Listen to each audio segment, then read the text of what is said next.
As you begin to fall for someone, you may find yourself excessively daydreaming about them and wanting to spend more and more time together. This first stage of love is what psychologists call infatuation or passionate love. Your new relationship can feel almost intoxicating. And when it comes to the brain, that's not far from the truth.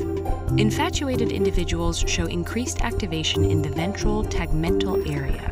The VTA is the reward processing and motivation hub of the brain, firing when you do things like eat a sweet treat, quench your thirst, or in more extreme cases, take drugs of abuse.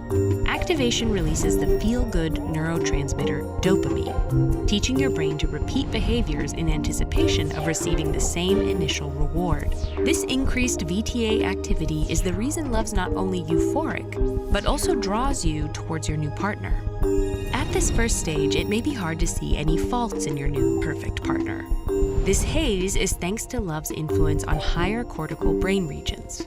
Some newly infatuated individuals show decreased activity in the brain's cognitive center, the prefrontal cortex. As activation of this region allows us to engage in critical thought and pass judgment, it's not surprising we tend to see new relationships through rose-colored glasses.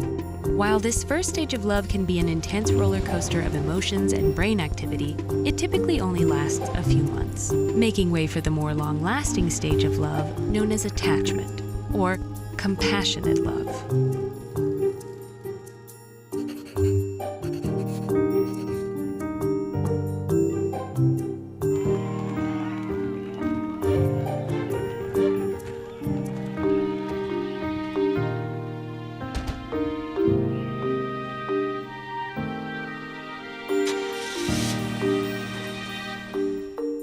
As your relationship develops, you may feel more relaxed and committed to your partner, thanks in large part to two hormones, oxytocin and vasopressin.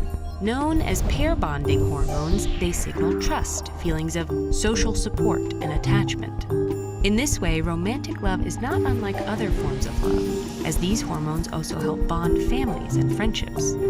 Further, oxytocin can inhibit the release of stress hormones, which is why spending time with a loved one can feel so relaxing. As early love's suspension of judgment fades, it can be replaced by a more honest understanding and deeper connection. Alternatively, as your rose-colored glasses begin to lose their tint, problems in your relationship may become more evident.